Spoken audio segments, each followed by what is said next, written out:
difficult to gather 10 of them in one place for an extended amount of time. However, I figured there would be nobody better to go to than the chaplain to grab a good group. So today, I'm going to give you a presentation about how to properly clear an M16 or M4 rifle. It's the same process for both weapons as they're designed very similarly. This is a very important process. It ensures weapon safety. It's one of the only surefire ways to make sure your weapon is in a safe state at all times, because if a rifle has no rounds to fire, then it's not going to go off, no matter how much you shake it around or drop it or anything. It's a pretty simple process, and a lot of people have questions about it.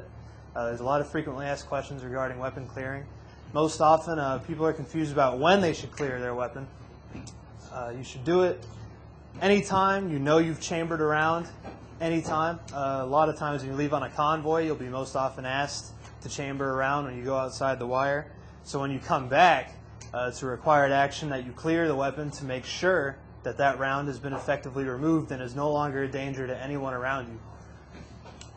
You should also make a note of it that it's a good idea at the beginning or end of any business day to make sure that your weapon is clear, because the most dangerous rounds are the ones that you really don't expect to be there. A lot of people wonder why they should clear their weapon, why it's important. Clearing a weapon makes sure that it's safe, that nothing is going to come out of it that's going to injure anybody or their property.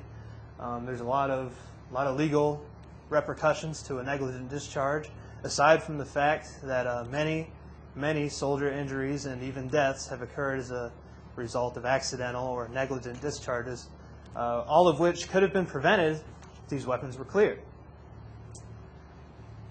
Anytime you're working with your weapon, such as cleaning it or taking it apart or getting into the internal parts, you should ensure the weapon has no rounds in the chamber, because you just never know what can happen. And again, like I said, the most dangerous rounds are the ones you don't expect.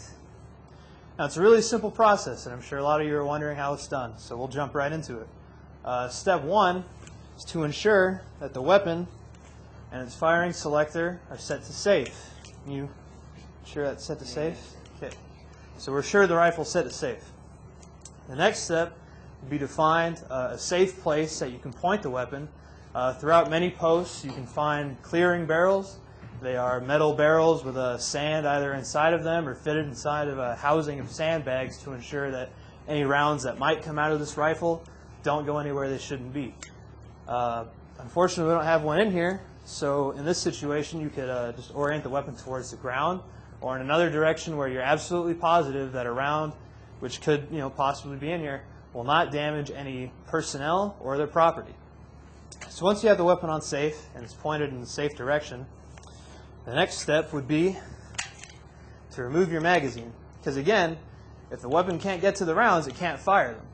By removing the magazine, you ensure that any rounds that possibly could have been chambered in here are now gone. They're just not there. The next step is to grab your weapon by the charging handle and pull it back. This will slide the weapon's bolt back and open the dust cover, revealing the chamber. Now, when you get to this point, you want to make sure you have a buddy present to help you look inside the chamber and ensure that there are no rounds inside. At least one buddy. This extra set of eyes has a lot of benefits. Not only does it give you a little extra insurance that the weapon is clear, but now there's also a witness who, if anyone asks or if it ever comes up, can assure that you have gone through the process of clearing your weapon. Now, when you're sure there are absolutely no weapons inside no rounds inside the weapon, and only when you're absolutely sure there's nothing in here, you can set the weapon to semi, making sure that it stays inside the clearing barrel, where again, if any round does go off, it will most likely land in a safe place, and squeeze the trigger. You should hear a dry metallic click, because if we've all been following along, there's no rounds inside this weapon, correct?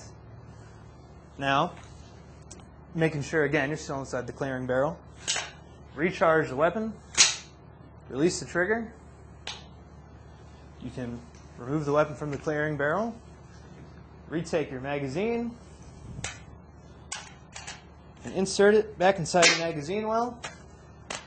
set the weapon back to safe, and now your weapon's clear. And when you go forward, always make sure that when you reinsert your magazine, the weapon is in a safe place because, again, what did I say? The most dangerous rounds are the ones you don't expect. Clearing your weapon is a very important process, especially in an environment like this where we're all walking around with our rifle, most of us at all times. And if you don't have a rifle, then chances are you're carrying a pistol with you. Case in point, we all have a weapon.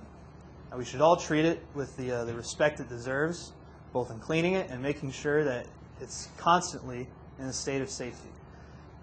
If you all clear your weapon when you should, and even at times when you're not required to, just when it would be a good idea, you'll help ensure the safety of soldiers everywhere. Negligent discharges would drop all across the Army if everybody went through this simple process. Thank you for your time. It's lunchtime. Let's go eat.